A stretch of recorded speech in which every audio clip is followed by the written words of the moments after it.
Reka twongere tubahe ikaze mu makuru n'ibiganiro byacu bya buri munsi.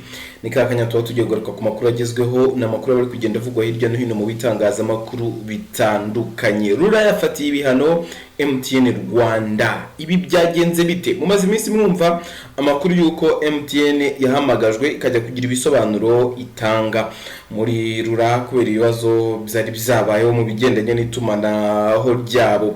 Ibi dore uko byaje kurangira MTN rero ifatiwe ibihano. Byagenze biti? Reka tudatinze tugaruke kuri iyi nkuru. Iyi nkuru ikomeza igira iti urwego rw'igihugu rushinzwe kugenzura imikorere y'inzego zimwe zirimo izifitiye igihugu akamaro Rura rwatangaje ko rwafatiye MTN Rwanda ibihano byo mu rwego rw'ubutegetsi kubera ibibazo bimaze iminsi bigaragara muri serivisi zayo. Itegeko nimero 24/2016 ryo kwa 18 ukwezi kwa gatandatu 2016 riteganya ikoranabuhanga mu itangaza bumenyi n'itumanaho rigaragaza ko ibihano byo mu rwego rw'ubutegetsi bishobora kuba ihazabu y'amafaranga y'u Rwanda bitandukana bitewe n'amakosa sosiyete iba yakoze. Kuva tariki ya 27 Nyakanga 2025 abakiriya ba MTN Rwanda bahuye n'ibibazo by'ingorane byo gukoresha serivisi zirimo guhamagara,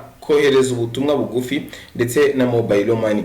Ku munsi wakurikiyeho Rura yatangaje ko yatumije MTN Rwanda kugira ngo isobanure ingamba zifatika iri gufata hagamijwe kunoza ireme rya serivisi zayo no gukumira ibibazo byakongera kugaragara.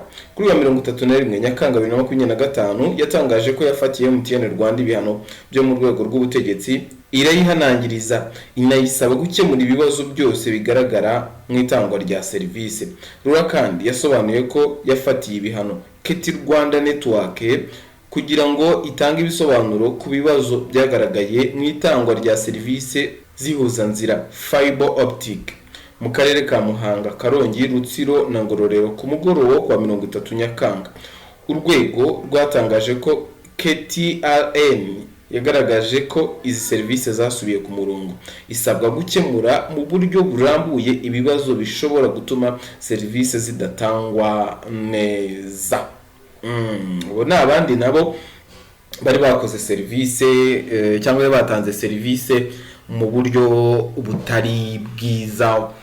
Hari abantu batazi yuko rero kuba umuntu yaba ari guhamagara bikanga bigacika akavukamo ibibazo atari kuvuga ngo wenda ni network zaho ngaho zananiranye, ahubwo hakaba yasanzwe network ariko bikanga ukabona abantu bari guhamagara bikanga. Hari abantu bazi yuko nk'abakiriya, hari abantu bazi yuko batazi yuko uburenganzira bwabo bwahohotewe.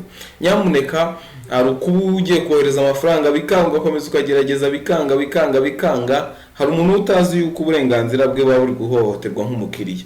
Niyo mpamvu ruri hari kugira ngo ikurikirane ibintu byose bitameze neza, waba ari ibyo ugiye gukora umucuruzi ntakwakire neza, waba uhemukiwe n'umucuruzi mu buryo bumwe cyangwa ubundi, ibyo byose Rura irabikurikirana.